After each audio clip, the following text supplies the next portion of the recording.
지난 주일이 예수님이 사망 권세에 계시고 부활하신 부활절인데, 고난 주간은 길인데 이 부활절이 너무 짧아서 하루에 끝나기는 참 아쉽기 짝이었거든요. 왜 그러냐면요, 이 부활 가운데 이루어진 주님의 그 놀라운 은총, 그리고 수많은 교훈들을 한 시간에 다루기에는 부족합니다.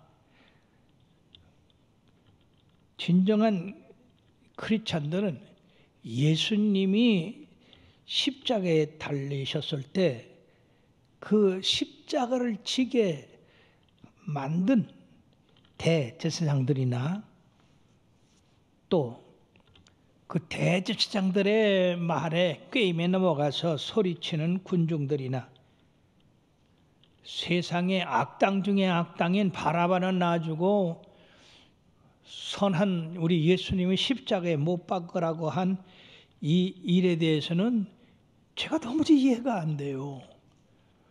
어떻게 사람들이 그래 살인하고 밀란을 꾸미고 그런 그 죄인은 놓아주라고 하고 선하고 착하고 거룩하신 그 예수님은 십자가에 못 박으라고 어떻게 그렇게 하는가.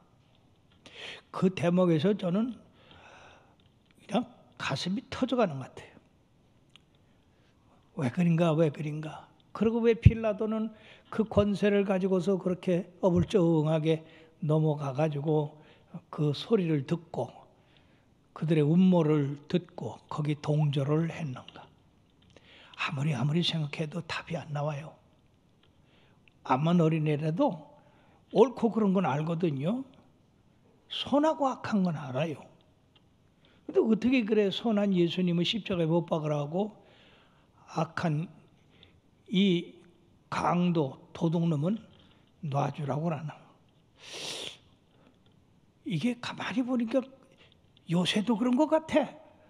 그래서 왜 인간이 이런가 봤더니 인간의 본성이 악해가지고 선을 악이라고 악을 선이라고.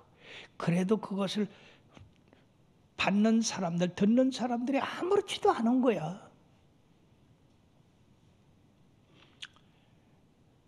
하나님은 인간을 창조하시고 창세기 11장까지 심판을 크게 세 가지로 하셨어요. 첫째는 에덴 동산에서 아담과 이브에 대한 심판. 또 창세기 6장에 가서 인간들의 악이 관영함 것 때문에 홍수로 심판. 그 다음에 11장에 가서 인간들이 하나님의 말씀대로 흩어져 사는 것이 아니라 바벨탑을 쌓아서 하나님과 비교하자고 한 그 교만, 이 큰 사건이 있거든요. 그러면 우리들은 거기서 다 씨를 받아서 태어난 사람들입니다. 그렇다고 한다면 인간의 첫 조상서부터 하나님을 반역하고 죄를 진 그 혈통이 어디 갔냐 이거지. 그러니까 대제사장들이나 그 대제사장들의 말을 듣고 예수님을 십자가에 못 박으라 외친 이 하수인들이나 그것이 두려워서 예수님을 십자가에 못 박도록 내주고 강도 바라바는 석방한 이 빌라도나 다 아담의 후예구나. 그에 대해서 탄식하고 그럴 때 하나님께서 야 그것만 탄식하지 말고 너는 어떤 사람인가 한번 돌아봐라. 깜짝 놀랐어요. 나도 결국 그들의 씨거든요. 그런 악한 본성이 자리 잡고 있거든요. 그 악한 본성이라는 게 뭐냐? 예수님을 십자가에 못 박게 한 이 불의한 재판에 참여했던 대제사장들과 서기관들, 장로들, 그리고 그 군중들, 그리고 그 바라바 그리고 빌라도 몽땅 몰아가지고 그냥 한 번에 그냥 전부 그냥 원수로 갚았으면 딱 속이 시원하겠더라고요. 우리는 우리 마음의 그런 불의를 보고 잘못된 그런 걸 볼 때 그런 마음이 생기는데 우리 하나님께서 그렇다면 너도 별 수 없지 않느냐 그래가지고 회개했어요.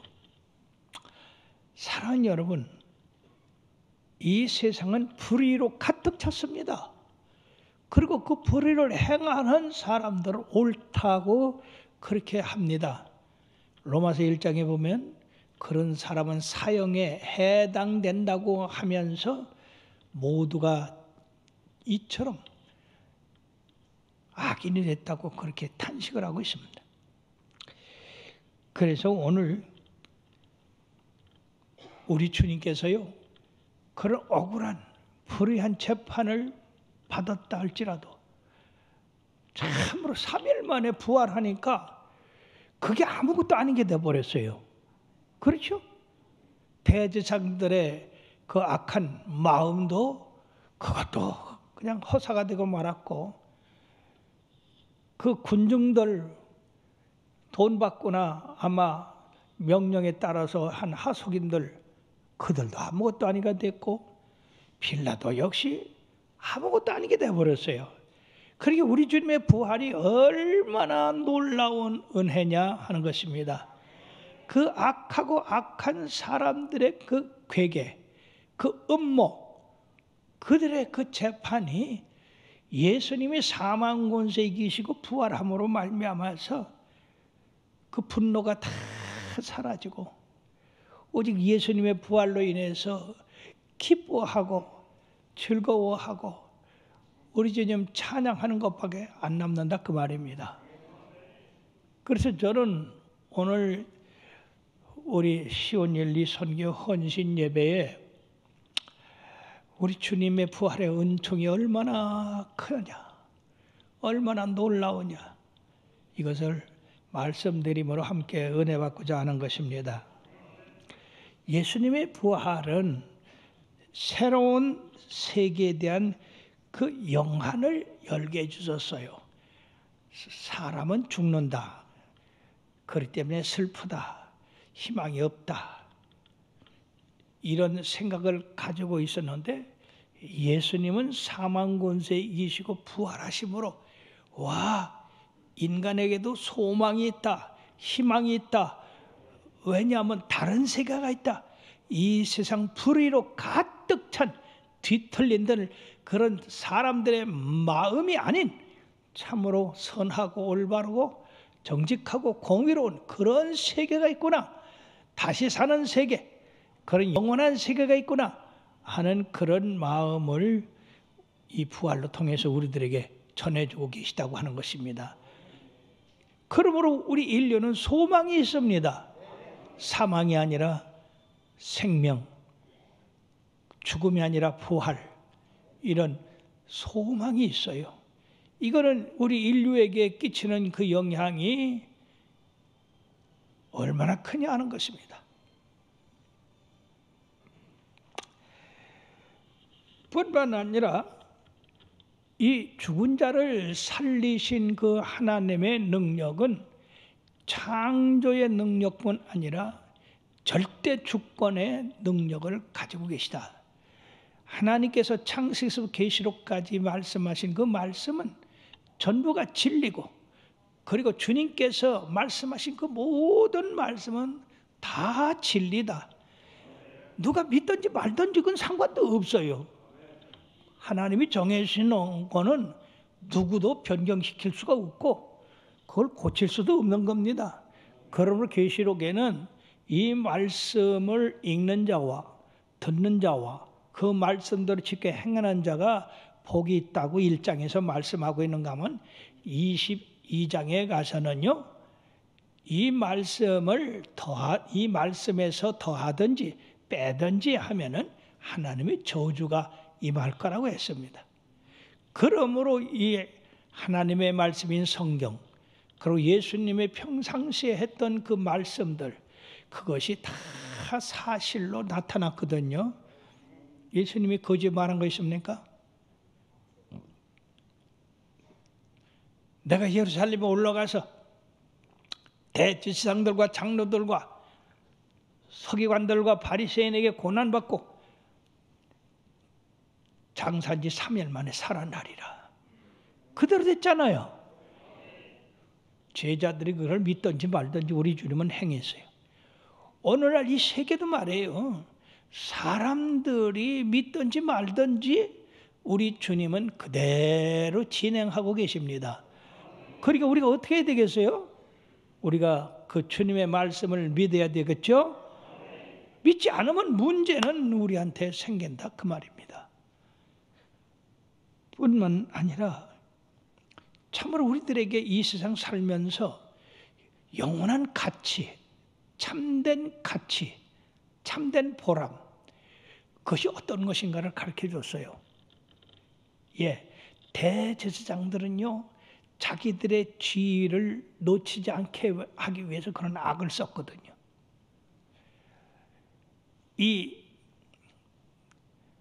하수인들은 뭐 하나 얻어먹으려고 그 말 들은 거고, 빌라도는 가이사의 신하가 아니다라고 하는 그것 때문에 그는 굴복하고 만 거거든요. 그런 것들은 그 당시에는 예수님을 죽이는 것이 가장 그들이 가치 있고 이제는 우리 세상이라고 했을지 모르나 그거는 3일도 못 갔습니다. 예수님 부활한 후에 대제사장의 그 권위가 가치가 있어졌습니까? 그들은 악인이 되고 말았어요. 빌라도는 결국은 로마로 돌아가서 자살했다는 그런 얘기가 있는데 그건 확실하지는 않습니다.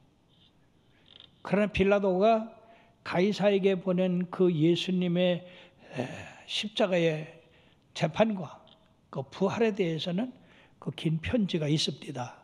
뭐 그게 사실인지 아닌지는 몰라도 빌라도가 예수님을 두려워하는 그런 마음을 갖고 있었던 것, 부활했다고 하는 데 대해서 두려움을 갖고 있었던 것만은 사실이었다는 것입니다.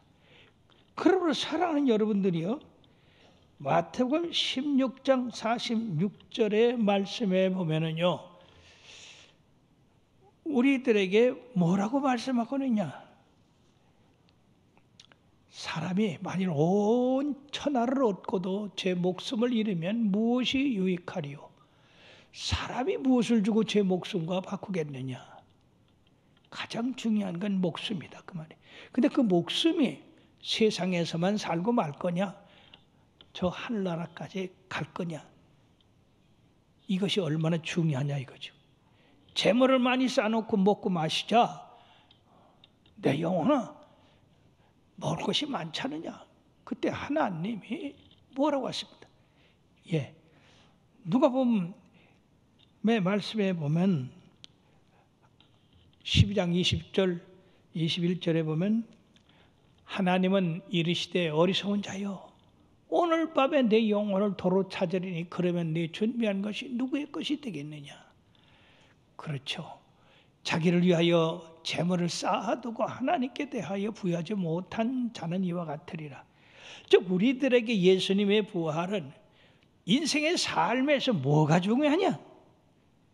바로 영생하는 게 중요하다고 가르쳐주고 계십니다. 세상에 아무리 재물을 쌓고 명예를 쌓고 권세를 쌓아도 그 호흡이 끊어지면 당일에 흙으로 돌아가서 그 도모가 소멸하미로다. 야곱의 하나님으로 자기 도움을 삼으며 그 하나님에게 소망을 두는 자는 복이 있다고 했습니다.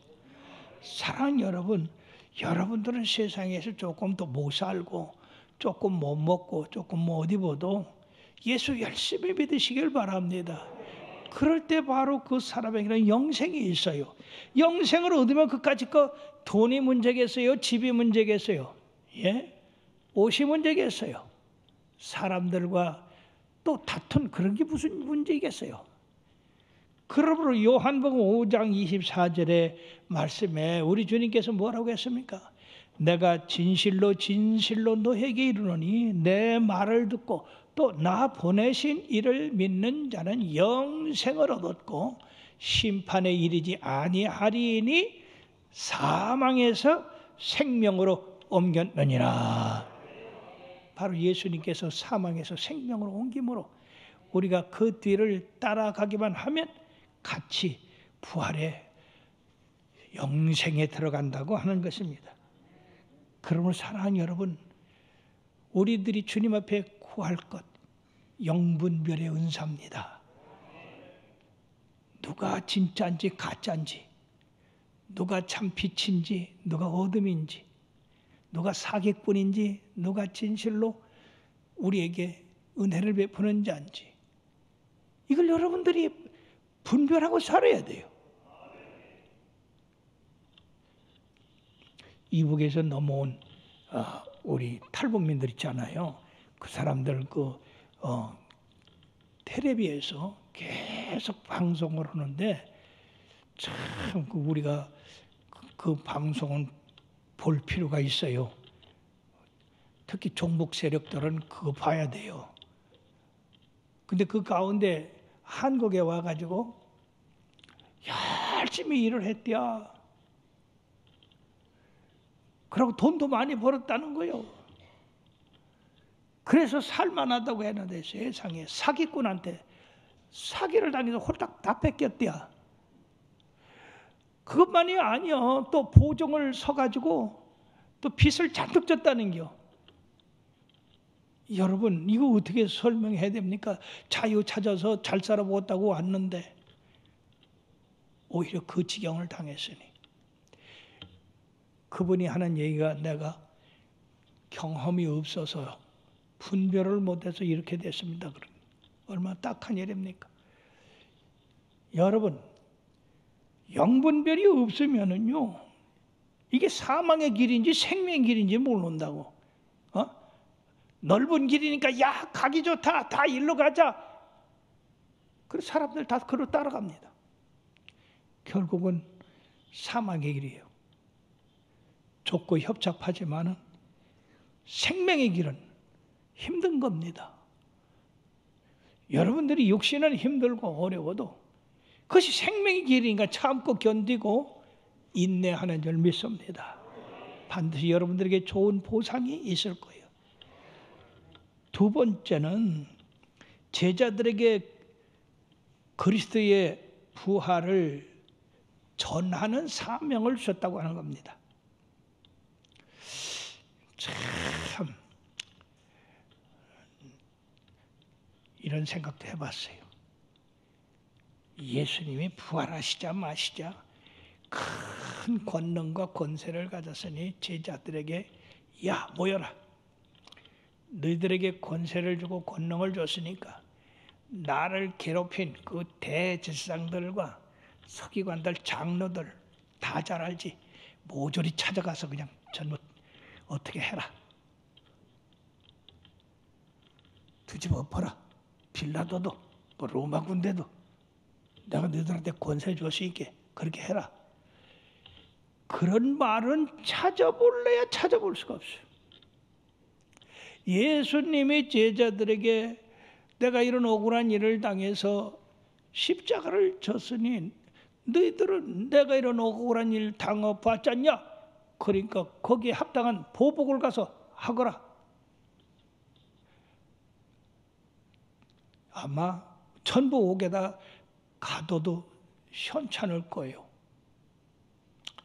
그러나 너무나 우리 주님은 그런 말씀 한마디도 안 했고 비유도 하지 않았고 그런 것은 싹 역사 뒤로다가 넘기셨고, 그리고 제자들에게 바로 내가 너희들을 보내니 너희들이 성령을 충만히 받아서 땅끝까지 여론의 증인이 되라고 이렇게 사명을 썼어요. 그러므로 이 제자들이 그 사명을 가지고 자기들을 계속해서 핍박하는 그들에 대해서 무력으로는 어떤 괴사를 행하지 아니하고 그대로 당했습니다. 야고보는 첫 순교자가 됐고, 그 후에 베드로는 옥에 갇혀서 그 이튿날이면 사형이 내려질 텐데 천사들을 보내서 건지셨고, 스데반은 순교를 당하셨고, 여러분, 우리가 이 하나님의 종들을 쓰시는 그 하나님의 계획에 대해서는 우리가 그냥 받아들이고 그대로 나가야지. 뭘로 나가느냐? 땅끝까지 이르러 증인이 되라.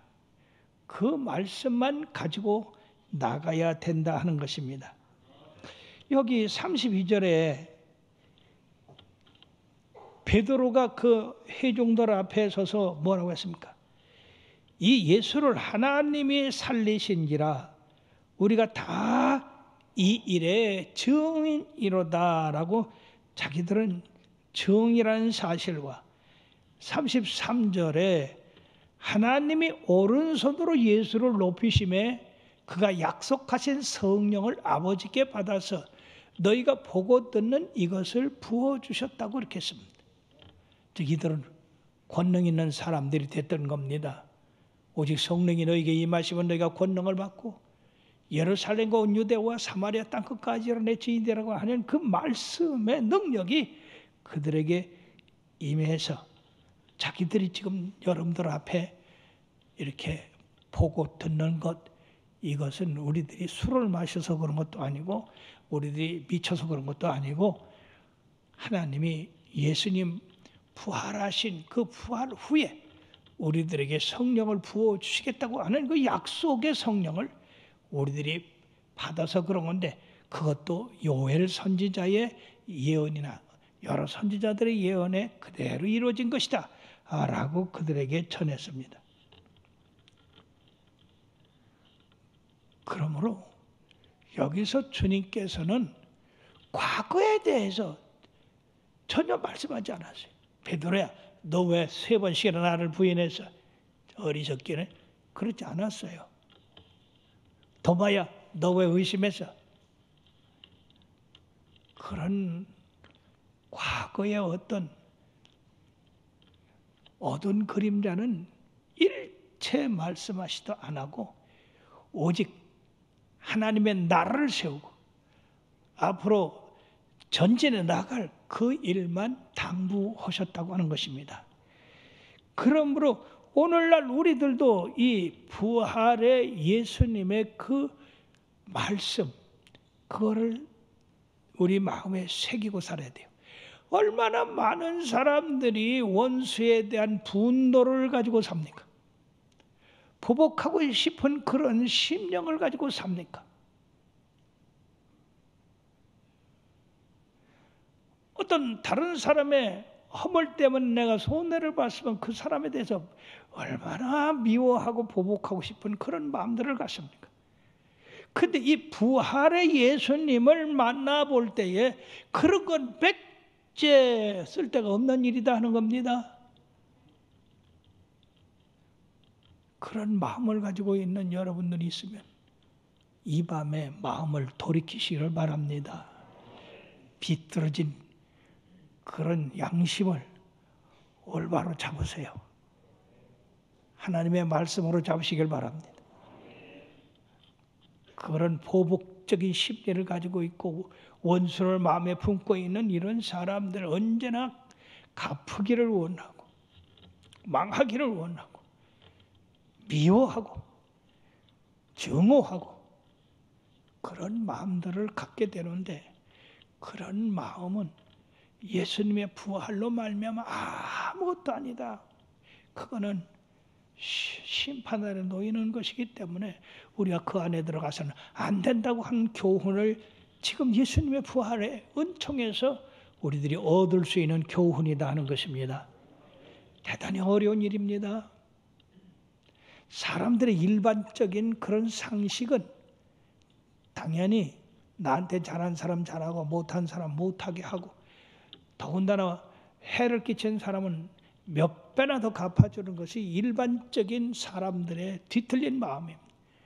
그러나 예수를 믿는 우리, 예수님의 부활을 우리들이 소망하는 우리들 그 안에서 산다고 한다면 예수님이 가르쳐준 그 진리를 그대로 따라해야 될 줄 믿습니다.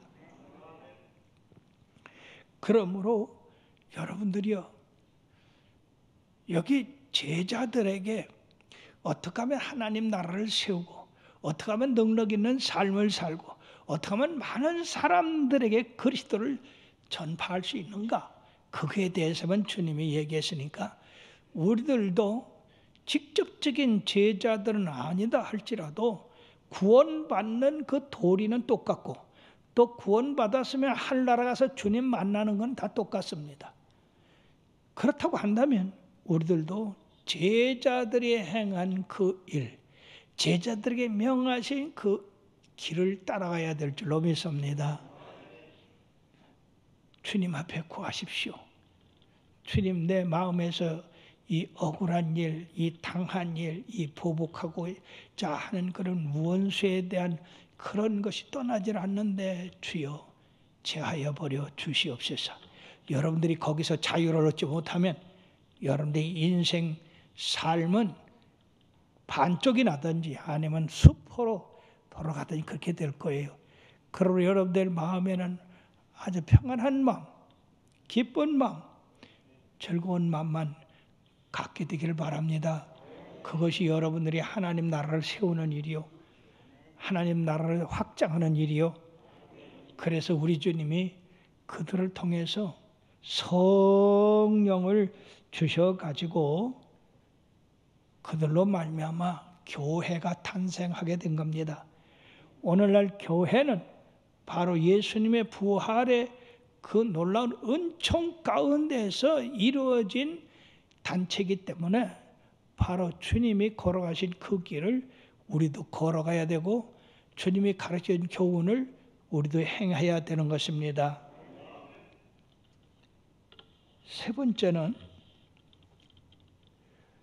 우리가 이러한 능력을 받고 참으로 하나님 나라를 세워가기 위해서는 어떻게 되느냐. 여기 2장 36절에서 39절까지 길게 베드로는 설교하고 있습니다. 다 같이. 그런즉 이스라엘 온 집은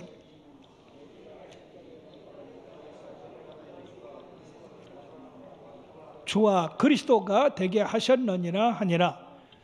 그들이 이 말을 듣고 마음에 찔려 베드로와 다른 사도들에게 물어 이르되 형제들아 우리가 어찌하여야 할꼬.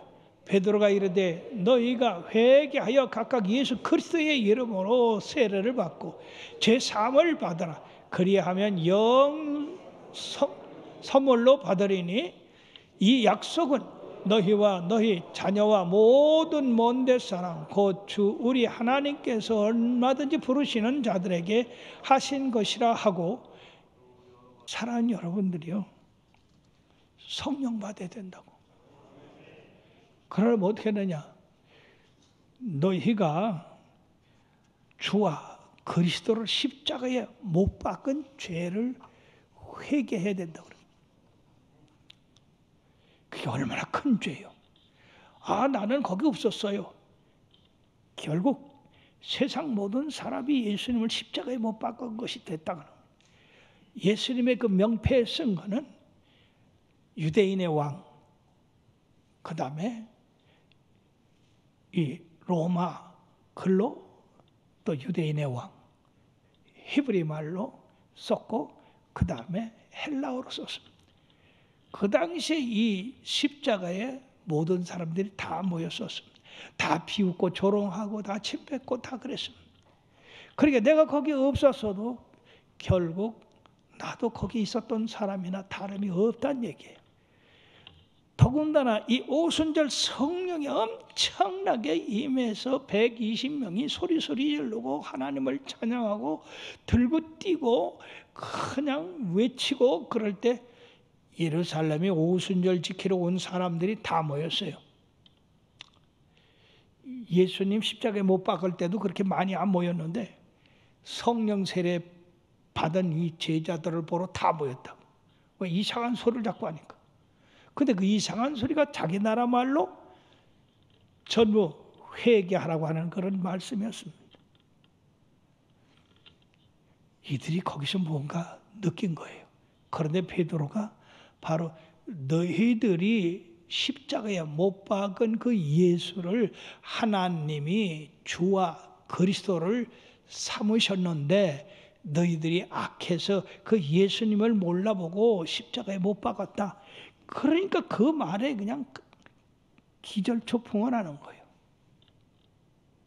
자기들은 선한다고 그게 옳다고 그게 사회적으로다가 그건 안정을 주는 거라고 그렇게 해서 했지만은 그게 세상의 악한 중에 악하고 더 악한. 왜?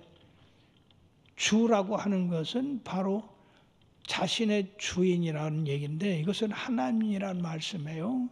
그리스도라 하는 것은 하나님이 기름 부어 세운 하나님의 아들이라는 얘기입니다. 우리의 죄를 대속하기 위해서 오신 그 주님을 말씀하고 있습니다. 근데 그분을 갖다가 자기들이 말이요 소리 질러가지고 바라바는 놔주고 예수는 십자가에 못 박으라고 했으니 이 얼마나 놀라우고 끔찍한 일입니까? 그러니까 가슴을 치고 마음에 찔려서 형제들아 우리가 어찌할꼬 이 일을 어찌한단 말이냐 도대체가. 나는 지옥 밑바닥에 떨어질 사람이구나. 심판을 받아서 아주 엄청난 고통을 당할 사람이구나. 이를 어찌할꼬. 그럴 때 너희가 회개하여 각각 예수님을 구주로 영접하고 그리고 침례를 받아서 성령을 선물로 받으라 그렇게 했습니다. 사랑하는 여러분들이요, 여기 순서가 첫째 회개입니다. 너희들이 의인을 십자가에 못 박은 그를 하나님이 살리셨는데 거기에 대해서 첫째 회개해야 된다. 대제사장들까지 자기 지위를 지키기 위해서 예수님을 시기하고 빌라도도 그래서 예수님 놔주려고 그랬어요. 저들이 시기하여 예수님을 시기하여 저들이 예수님을 잡아왔구나. 그걸 알아서 예수님을 놓아주려고 그랬어요. 명절 때마다 한 사람을 놓아주는 관례가 있어서 예수님을 거기 해가지고 놓아주려고 그랬더니 바라바라고 그랬습니다. 이것이 인간의 마음입니다.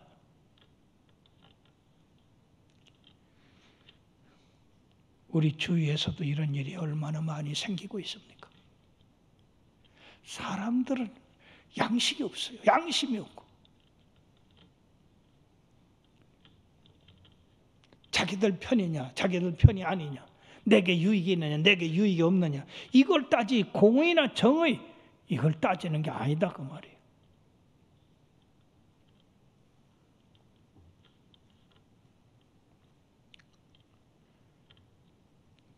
그러므로 그 말을 듣고 회개해서 침례를 받은 사람, 여기는 세례라고 되어 있습니다만 어떻게 같이 사용하지 못하는 방법이 없어요. 3,000명이 구원을 받았어요. 할렐루야. 참, 죄가 더한 곳에 은혜가 더하다고.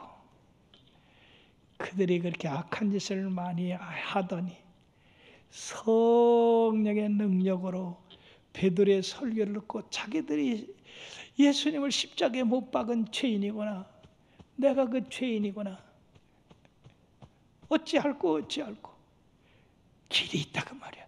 구원받을 길이 있다. 예수님께서 내가 길이요 진리요 생명이라 한 것처럼 그 길이 있어.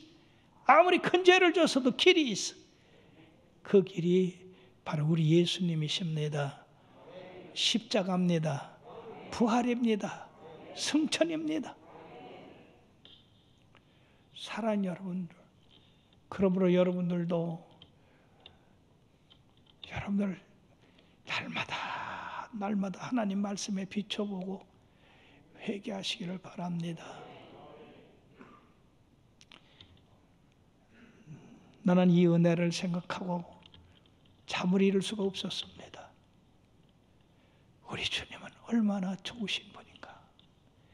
세상에 자기를 뺨을 때리고 구두발로 차고 머리를 끄들리고 침을 뱉고 채찍으로 때리고 가시면류관을 씌우고 그리고 높은 십자가에게 매달리게 해서 양손에 양발에 대못을 받고 그들을 향해 한 말이 뭡니까? 아버지, 저놈들 왼수를 싹 갚아주세요. 그런 게 아니었어요. 아버지여, 저들의 죄를 사하여 주옵소서. 저들이 하는 일을 알지 못함이니이다. 그것이 부활에서 그대로 나타나지 않습니까? 그 십자가에서 하신 그 말씀이 부활 후에 그대로 그들을 용서하잖아요. 문제는 용서받고자 하는 사람만이 용서를 받지 잘못한 일이 없는데 이 뒤틀린 마음을 가진 이 악인들은 자기들의 잘못을 몰라요. 그것이 문제가 되는 거예요.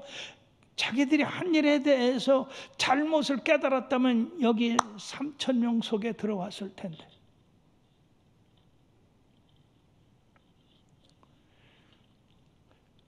이것이 현대사회의 주류입니다. 자기들이 행한 일을 몰라요. 왜 내가 잘못했어? 세상 사람이 다 그러잖아. 왜 나만 가리고 그래? 그것이 세상 사람들의 이야기입니다. 우리 예수 믿는 사람들은 기준이 세상이 되어서는 안 됩니다. 하나님의 말씀이 되어야 됩니다. 그래서 우리의 양심이 하나님의 말씀을 가지고 있고 성령이 우리의 심령에 있기 때문에 우리 성령 세례 받은 사람들, 성령이 충만한 사람들은 조금만 잘못해도 이 양심이 소리를 칩니다. 괴롭게 합니다. 근데 양심에 화인 맞은 사람들, 삐뚤어진 그러한 본성을 가진 사람들은 삐뚤어진 게 오히려 더 편하고 좋은 거야.